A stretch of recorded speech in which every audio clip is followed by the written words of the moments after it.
السلام عليكم حبايبي الحلوين. النهارده هنعمل كشري اصفر. طيب، بناتنا اللي اول مره يخشوا المطبخ وعايزين يعملوا كشري، لو انت عايزه الكشري مفلفل ماشي، عدد كوبايات الرز يعني مثلا احنا هنعمل كيلو. طيب كيلو الرز كام؟ 4 كوبايات الا ربع. كيلو الرز 4 كوبايات الا الربع. طب انا عايزه بقى اعمل الكشري النهارده، كده كده ال4 كوبايات هيبقوا موجودين. طيب لو العيله مكونه من 4 افراد، يبقى الكيلو اللي مكون من 4 كوبايات. احنا عايزين الكشري مفلفل، فهنعمل ايه؟ 3 كوبايات رز ماشي. 3 كوبايات رز، عليهم كوباية ونص من العدس، كفاية قوي، هيبقى مفلفل وحلو.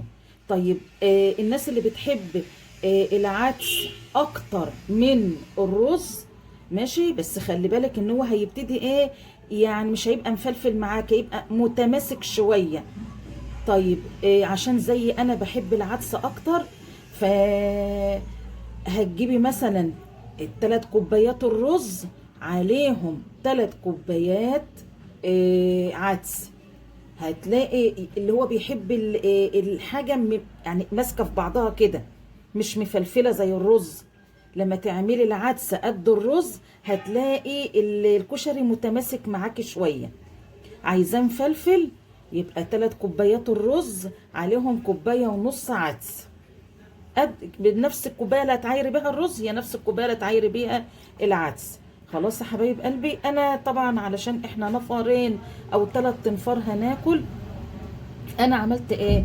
كوبايتين رز عليهم كوبايتين عدس، وزودت كمان ربع كوبايه عدس من عندي، عشان انا بحب بصراحه الكشري مش مفلفل، بحبه مسك نفسه. طبعا انا بغسله طبعا اهو بكلوة ايدي، اهو كده اهو بكلوة ايدي كده، وانا عامله فيديو قبل كده عن غسيل الرز اهو. افضل اغسل فيه، بصوا معايا، بكلوة ايدي بالراحه، ما تضغطيش على الحبايه، بكلوة ايدك الاتنين تحت الميه، علشان خاطر الرز او العدس عقبال ما بيتضرب في المكن، وعقبال ما نشيل القشر بتاعه بيتعرض للتراب، بيتعرض للسير بتاع المكنه، فما يبقاش نظيف. حتى انا في فيديو قبل كده عملته عن الرز، قلت يا جماعه اغسلوا الرز كويس، مفيش حاجه اسمها رز مزيت. رز المزيت ده هما بيحطوا عليه رز عادي، وبيحطوا عليه في المصانع زيت، بحيث ان هو يبقى مزيت عشان التصدير، علشان يقعد مده كبيره. الرز النضيف اللي بنقول عليه نضيف وبرضه بيتغسل، اللي ما فيهوش دنيبه، ما فيهوش شعير، ما فيهوش طينه، احنا بنقول على رز نضيف. ومعنى ان هو رز نضيف ما يتغسلش؟ لا طبعا بيتغسل. وطبعا كل واحد حر في بيته، وكل واحد مسؤول عن الحاجه اللي تخصه، بس دي نصايح بقولها لبناتنا اللي لسه هيتجوزوا او لسه متجوزين جداد. هخلص العدس واوريكم الميه تبقى شكلها ايه. ازاي اعرف يا حبايبي ان خلاص ما عادش عايز يتغسل؟ الميه نضيفه اهو، شايفينها ما عادش فيها اي عقاره. صف العدس كويس، وهنبتدي نشوف بقى ايه نعمل ايه. انت بقى حاول تصفي العدس من الميه على ايدك بقى كده. في وعايه بتتباع بلاستيك لها خرام عشان تصفيه الرز، على ايدك كده اهو. معلش ممكن في حبات تقع منك، مفيش مشكله. بصوا بقى معايا. طيب انا اعرف منين بقى احط له الميه ازاي بقى يا ماما غاده؟ ما انا خلاص غسلت اهو. الكوبايه اللي عايرت بيها الرز والعدس هي اللي هعاير بيها الميه. تمام. انا مثلا عايرت 4 كوبايات، سواء بقى كوبايتين رز على كوبايتين عدس، او كوبايتين رز على كوبايتين عدس وربع. المهم ادي واحد اهو معايا كده. ادي الكوبايه الثانيه عشان عامله 4 كوبايات، كوبايتين رز وكوبايتين عدس، بس انا مزوده ربع كوبايه عدس. 3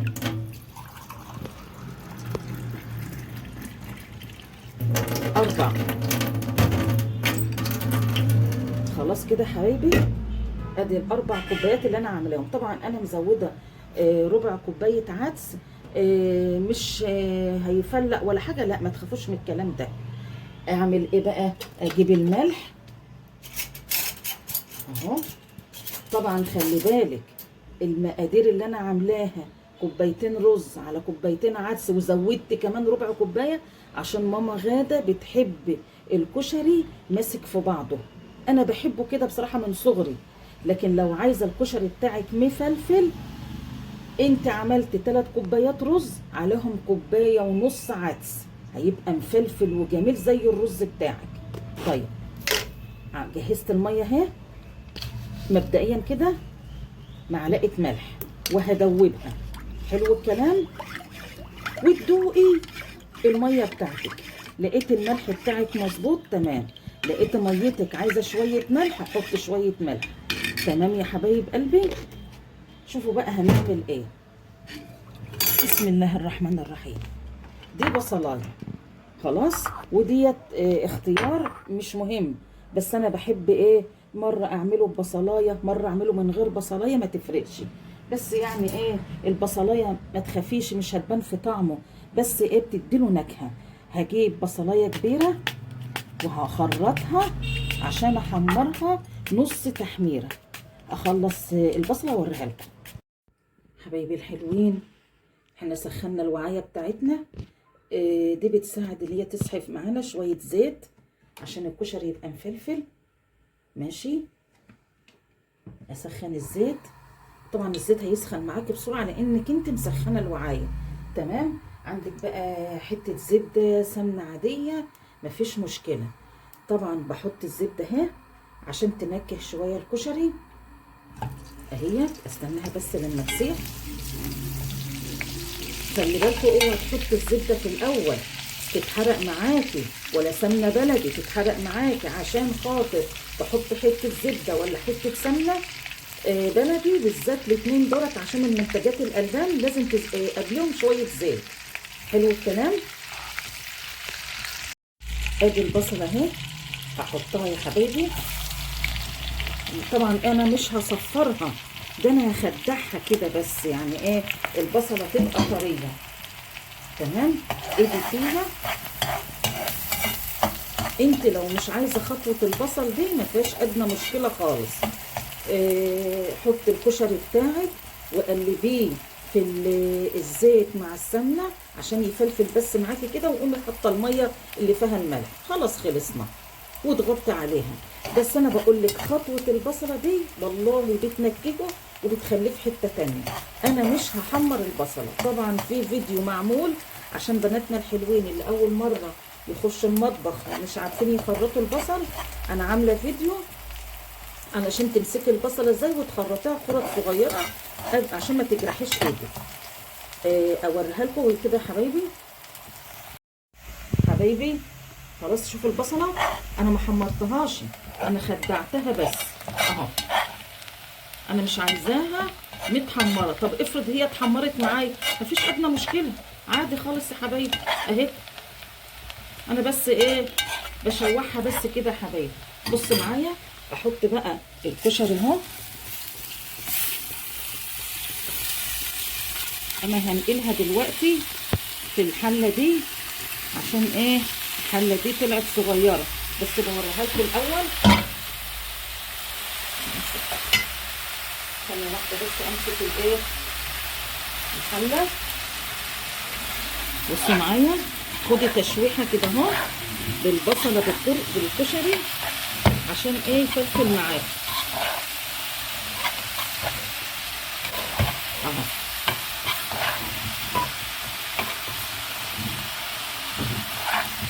طيب بصوا معايا، افرض وانت بتعملي كده انت حسيتي ان الحله معاكي صغيره مفيش مشكله. انا خلاص شوحتها اهو. بصوا معايا دقيقتين بس كده. مش عايزاكي تقلقي، الحله صغيره. بصوا كده ماما غدا عملت ايه، خليكم معايا كده. وطي النار ماشي، وفي حله كبيره اكبر من دي شويه فرغي اهي. احنا كده خلصنا، طبعا هنحط الميه خلصت اهي.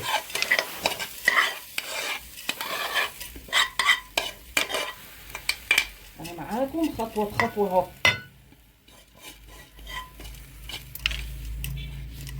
خلاص شايفين الميه اللي كنا معايرينها؟ بسم الله الرحمن الرحيم اهي.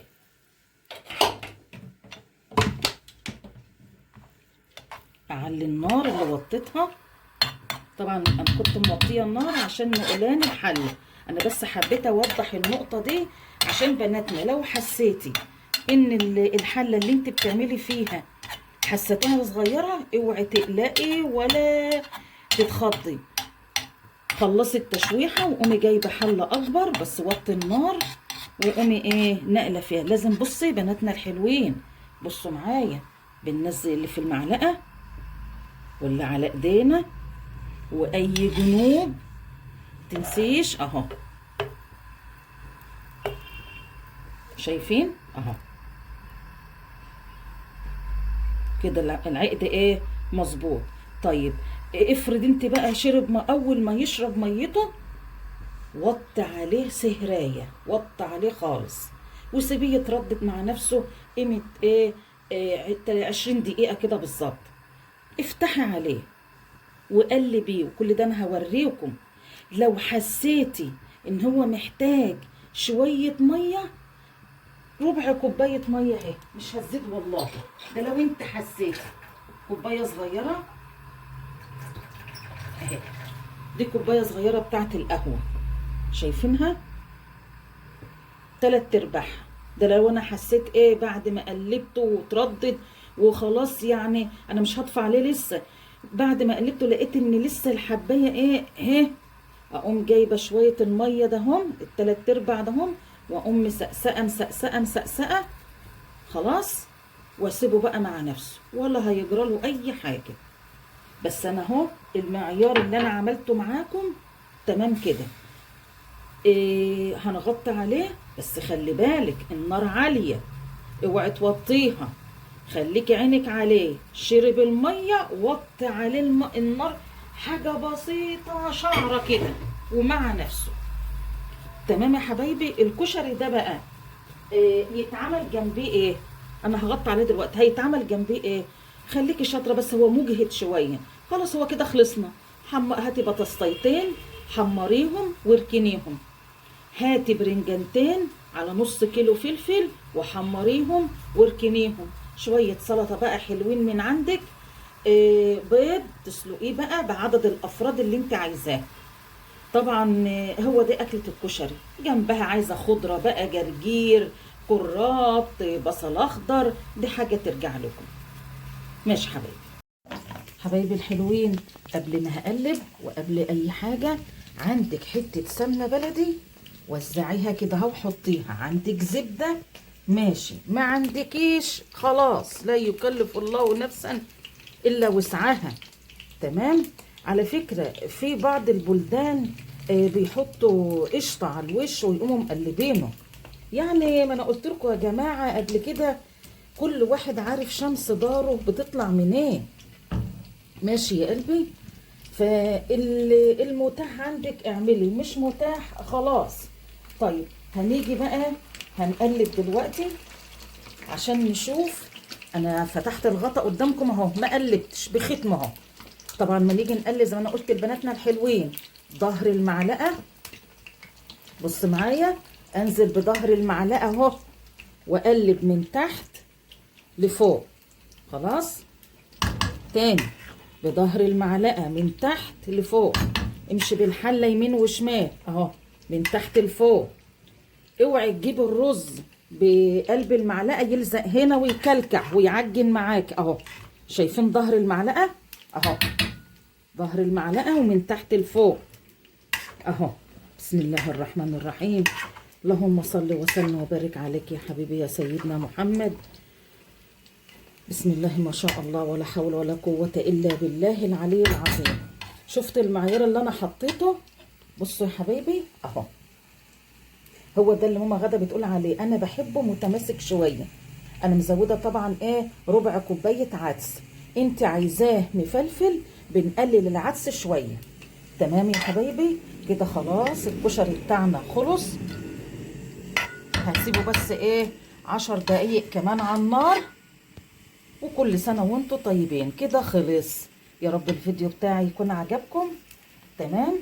عايزة تحمري تسلقي البيض وتحمريه، تمام. عايزة تسلقي البيض من غير ما تحمري البيضة، ماشي براحتك. انا عامة بصراحة عشقي كده ان انا اسلق البيض، وبعد ما اسلق البيض احمره تحمير ايه بقى، يعني ما اسيبش حتة فيه كده، بحب انا كده. وكل واحد يا جماعه حسب رغبته. ماشي يا قلبي. وزي ما انا قلت لبناتنا الحلوين القطاقيط، انت عايزه تعملي جنبيه بقى سلطه زي ما قلت لكم، وتغرفي بقى وتعملي زي ما انت عايزه بقى يا حبايبي. يا رب الفيديو يكون عجبكم. ماشي. يا رب تشتركوا في القناه بتاعتي، وتكون قناه خفيفه على قلوب بناتنا الحلوين وستاتنا الامارات. حبيبي ربنا يخليكم لماما، وماما يخليها لكم. باي باي.